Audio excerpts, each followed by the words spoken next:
A Bíblia fala lá no livro de Filipe, na carta aos Filipenses 3:13, dia 3:13, diz assim: mas, irmãos, quanto a mim, não julgo que haja alcançado, mas uma coisa faço, e é que, esquecendo-me das coisas que atrás ficam e avançando para as que estão diante de mim. Então, ninguém pode olhar para trás e para frente ao mesmo tempo. E às vezes a pessoa não consegue esquecer.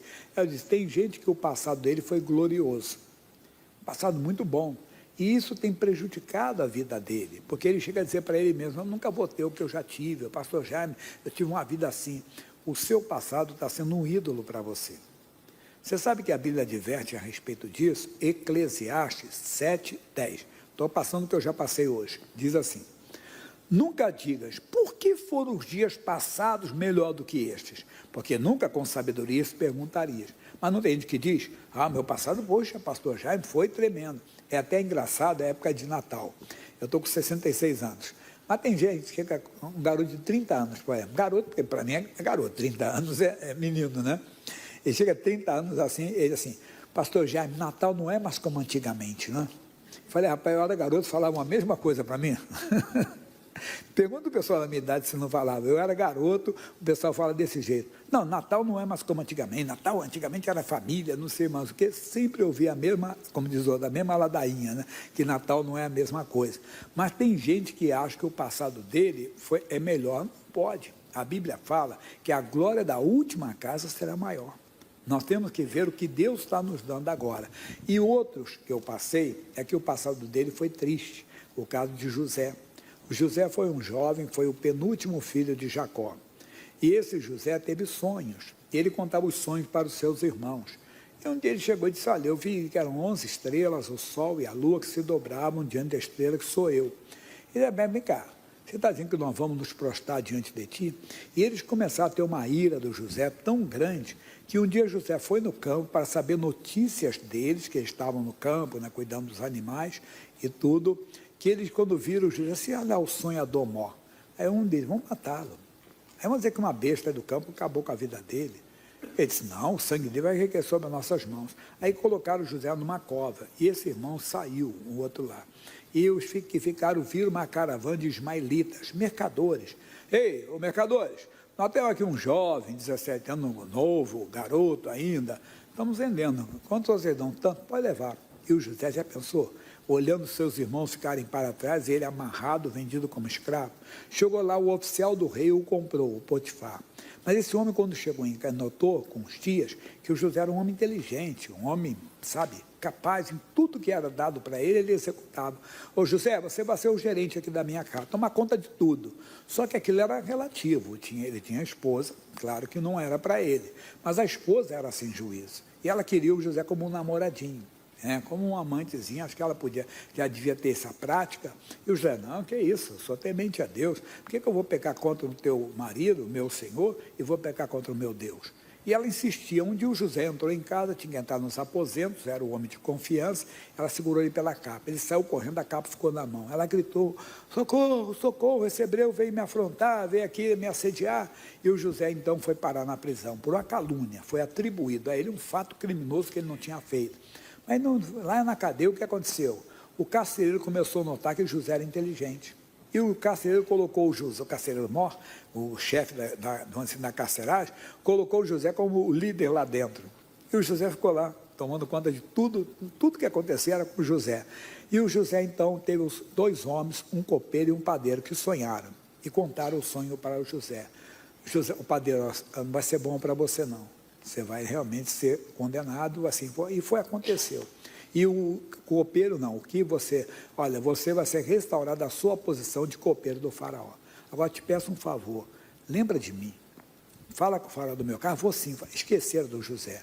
2 anos se passaram e o faraó teve o sonho, 2 sonhos, 7 vacas gordas, 7 vacas magras, as magras devoravam as gordas, 7 espigas, outro sonho, 7 espigas bonitas, 7 feias, as feias devoravam as bonitas. O faraó, o que é isso? Chama os magos, chama os sábios do Egito. Ninguém de olhar um para a cara do outro, cara de bobo. E aí? Sei não. Aí simplesmente o homem chegou ao copeiro e disse, majestade, perdão, o que foi? Quando eu estava no casco, o senhor estava zangado comigo, eu conheci um jovem hebreu. E eu tive um sonho, e o padeiro que estava lá também teve, e nós contamos os nossos sonhos para ele. E ele interpretou o que ele falou aconteceu. O padeiro foi executado, eu fui restaurado. Essa mandem chamar esse homem. Prepararam o José, porque o faraó era como um semideus, e o José foi a entrada dele. Faraó, os dois sonhos é uma interpretação só. 7 vacas gordas, 7 espigas bonitas, são 7 anos de fartura no Egito. 7 vacas magras, 7 espigas feias, são 7 anos de fome no Egito, como nunca houve, que tudo vão esquecer do tempo de fartura. Faraó, prepare um administrador, um homem capaz, que guarde 1/5 pelo menos do que entrar, para a época de escassez. Eu falo, mas quem é sábio como você? Tirou o anel, você vai dirigir o Egito. Só no trono você estará abaixo de mim. No resto você comanda tudo. E então o José foi. E aí ele falou uma coisa bonita. É Gênesis 41, 51. Ele diz assim, Deus me fez... Ele assim, e chamou José o nome do primogênito Manassés, porque disse, Deus me fez esquecer. Você entende? Se o José chegasse na casa do Potifar, a primeira casa, fui vendido como escravo, meus irmãos, que mágoa que eu tenho que ser. Não ia. Ele acreditou que Deus estava com ele, porque o nosso Deus é aquele que transforma a maldição em bênção. A Bíblia fala, Neemias, no capítulo 13, versículo 2, que Deus transforma a maldição em bênção. E dando murmurou. Mas eu quero que você entenda uma coisa, o que ele disse, Deus me fez. Então não foi ele que esqueceu, foi Deus que fez ele esquecer. Se você não consegue esquecer uma maldade que alguém te fez no passado, fale com Deus. Talvez você não consegue esquecer o que você fez. Não tem aquele trato que eu digo aqui, que alguém é assim, pastor, já eu fiz uma burrada. Mas quem que não fez uma burrada na vida já? E às vezes você não consegue esquecer aquilo. Você até pediu perdão para você, diz, mas pastor, já eu não consigo me perdoar pelo que eu fiz. Você nunca leu 1 de João 3,20, que diz que ainda que o nosso coração nos condena, maior é Deus do que o nosso coração. Quer dizer, ainda que eu não sinta o perdão, eu tenho que crer, Deus é maior do que meu coração. Então, fale com Deus hoje. Nós estamos nos últimos dias de 2024, não carregue tristeza com você, não traga lembrança até mesmo do passado que você foi glorioso. Creia que a glória da última casa é maior. Pensou, não queria roubar isso de você, queria dar para você. Vamos agora para a mensagem de hoje, Salmo 17. Salmo 17, que eu ia dar de manhã, mas acabei que eu passei. Salmo 17, ouve, Senhor, a justiça, atende ao meu clamor, dá ouvidos à minha oração, que não é feita com lábios enganosos. Ouve, Senhor, a justiça. O que é isso? O conceito de justiça, eu coloquei, tem muita coisa que tem de conceito de justiça. Você encontra Platão, encontra Aristóteles, vários falando coisa e tal, Justiniano. Mas, numa palavra simples, justiça é você ter o que é direito seu, o outro tem o que é direito seu. Ou seja, é você ter tudo que está de acordo, no nosso caso bíblico, está de acordo com a palavra. Então, nenhum pedido meu pode ser feito a Deus fora da palavra, porque Deus não atende. Atende a Deus a justiça. Deus não atende fora da palavra. Imagine, passo cômico que eu vou falar, parece até engraçado, mas é trágico, mas isso acontece não no Evangelho, entende? Acontece da forma, mas tem gente que às vezes está tão louca que acha que Deus é demônio. Imagine que o João é casado com a Maria, mas o João não está mais, sabe, se dando bem com a Maria. E ele começa a olhar para a Joana e diz assim, puxa, eu quero casar com a Joana. E ele então vai lá e pede para... Será que ele podia pedir para Deus? Deus, eu enjoei da Maria, me faz agora ser marido da Joana. Deus vai atender isso? Não. Por isso que eu falei que a pessoa confunde Deus com demônio. Demônio é que faz isso, né? Chega lá, o João é casado, aí o outro caso, João é casado com a Maria. Aí o José começou a gostar da Maria. E chega lá para o demônio, é assim, ó, eu quero ficar com a Maria, o João mata esse cara. Não é isso que acontece lá? Mas tem gente que acha que Deus faz isso aí. Não, Deus atendendo a palavra. Não adianta você pedir uma coisa que não está na palavra. Não pede a morte dos seus inimigos. Não. O que você tem que pedir, o que está dentro da palavra de Deus. Deus não atende. Quando você está na palavra, aí é bonito. Lucas capítulo 18. Lucas capítulo 18. Lucas 18. E contou-lhes também uma parábola sobre o dever de orar sempre e nunca desfalecer. dizendo: havia numa cidade um certo juiz, que nem a Deus temia, nem respeitava homem algum. Havia também naquela mesma cidade uma certa viúva, e ia ter com ele, dizendo: faze-me justiça contra o meu adversário. Eu expliquei domingo, tenho falado. Veja o que ela diz: faze-me justiça. Ela não diz: seu juiz, me faça um favor, me quebra um galho. O juiz não quebra galho de ninguém. O juiz não faz favor para ninguém. O juiz é que ele atende à lei. Quer dizer, o meu pedido, quando um advogado faz um pedido a um juiz, ele conta os fatos, né? Depois ele fala da lei, aí ele faz um confronto entre os fatos e a lei, e em cima daquele confronto ele faz então o pedido, que ele acha que o que está acontecendo está contra a lei, ele vai pedir lá, que a justiça seja feita, né? Eu quero que é direito meu. Olha, eu também trabalhei 10 anos nessa empresa, fulano de tal trabalhou tal, ele pode contar isso aí, um caso trabalhista, ou um caso criminal, ele vai defender o seu cliente, né? Ele vai lá fazer, né, ao juiz lá, ele vai responder do que ele está sendo acusado, vai responder: não, no dia tal, ele é atribuído tanto fato a ele, mas ele não fez, porque no dia tal ele estava em tal lugar. Ele faz. No mundo espiritual não é diferente. Senhor Deus, surgiu essa doença no meu corpo, mas a tua palavra diz que pelas feridas de Jesus eu fui sarado. Eu não posso aceitar essa doença no meu corpo. Senhor Deus, a tua palavra diz que os filhos são herança do Senhor, mas meu filho está no álcool, está nas drogas, está na prática tal. Eu venho aqui reivindicar o teu poder, amaldiçoar esse vício e declarar o que diz a tua palavra, que meu filho é herança do Senhor. Quando você faz isso, você não pode desistir. Olha o que diz aqui para nós a Bíblia Sagrada a respeito disso, desse caso. E durante um tempo, assim, faz-me justiça contra o meu adversário. Por um tempo não quis, mas depois disse consigo: ainda que não temo a Deus, nem respeito os homens, todavia, como essa voz me molesta, hei de fazer-lhe justiça. Você viu? Porque ela insistiu no pedido, porque era direito dela. Então ela insistiu porque pertencia a ela aquilo. Aí eu citei o caso aqui, no primeiro livro da Bíblia, é Gênesis capítulo 25, versículo 19. Um pedido que José fez a Deus, para quê? Pela sua mulher. Fez por ele também, né? Por quê? Vamos lá ver. Capítulo 25, 19. E essas são as gerações de Isaque, filho de Abraão. Abraão gerou a Isaque. E era Isaque da idade de 40 anos. Coloque isso no seu coração, 40 anos. Quando tomou a Rebeca, filha de Betuel, arameu de Padã-Arã, irmã de Labão, arameu por sua mulher. E Isaque orou instantemente ao Senhor por sua mulher, por quanto era estéril. E o Senhor ouviu as suas orações. E Rebeca, sua mulher, concebeu. Eu costumo dizer que parece que foi muito fácil, né?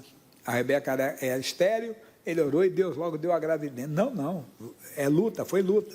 E os filhos lutavam dentro dela. Então disse: assim é, porque sou eu assim. E foi-se perguntar ao Senhor.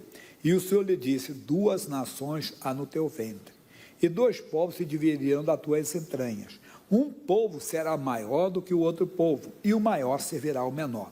E cumprindo-se os seus dias para dar à luz, eis gêmeos no seu ventre. E saiu o primeiro, ruivo, e todo como uma veste cabeluda, pois chamaram seu nome Esaú.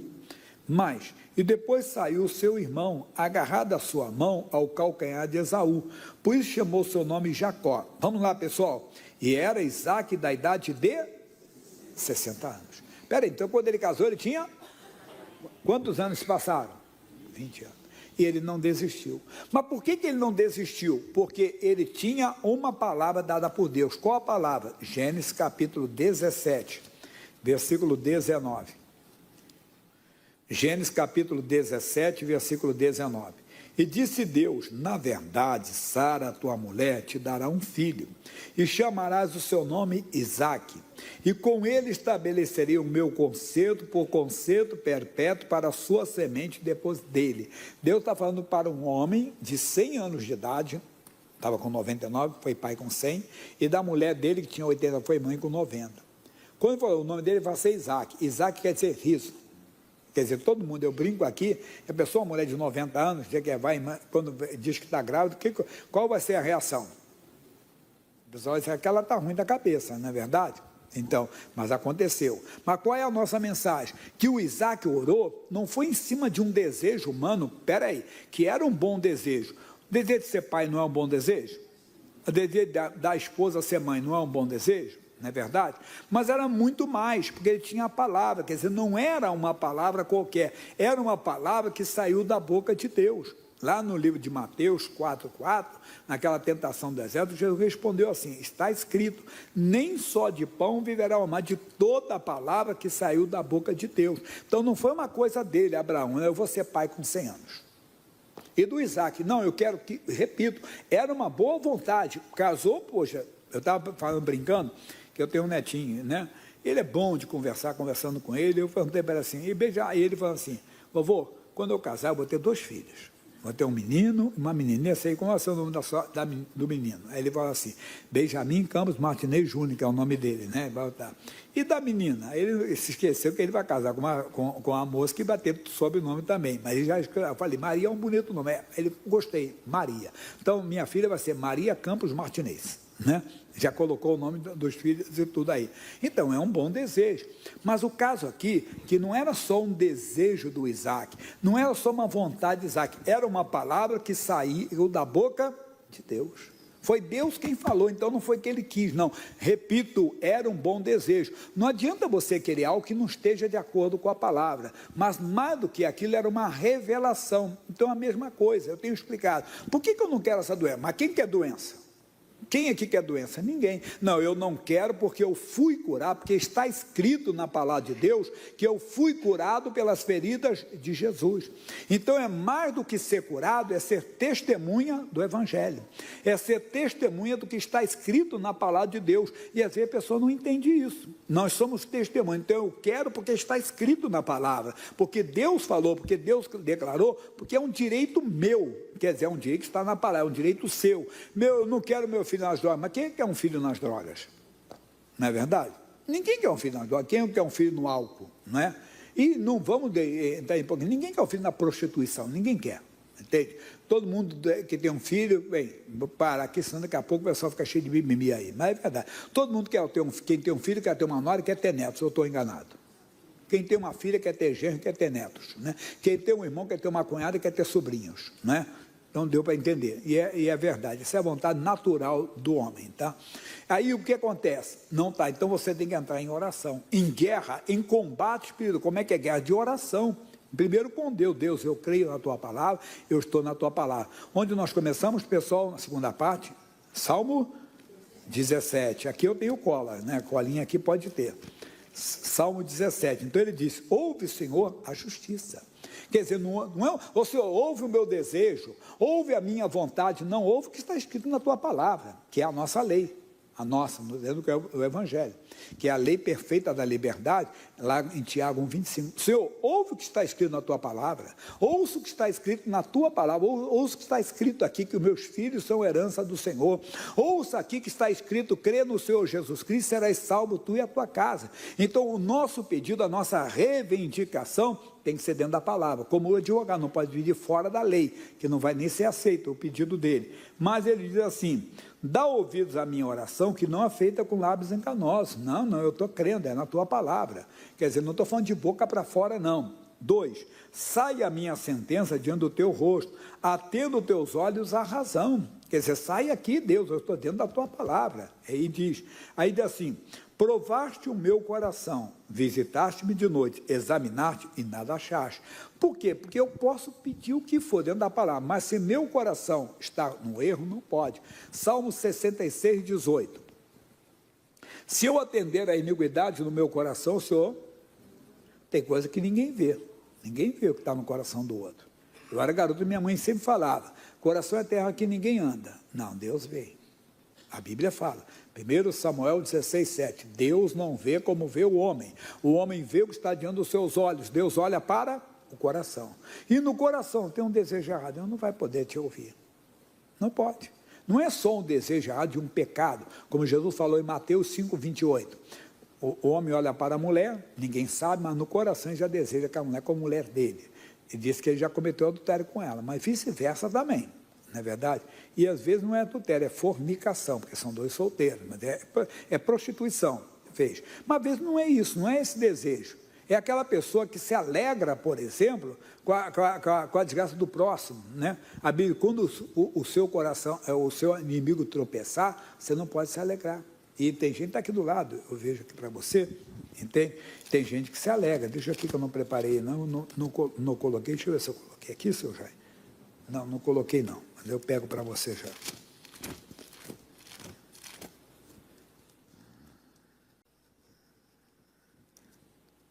Eu não preparei, mas vou chegar. Se eu falei, eu tenho que chegar lá, né?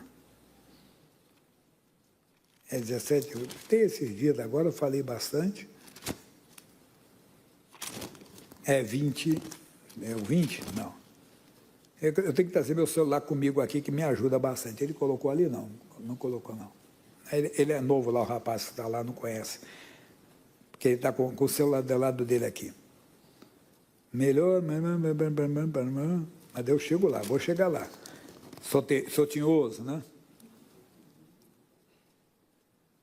24, 20. Tem meu Senhor, filho meu? Não. Deixa eu ver se ele colocou lá agora. Não colocou, o outro foi lá dar o palpite para ele dá já. Quando o seu inimigo te cair, não te alegres, né?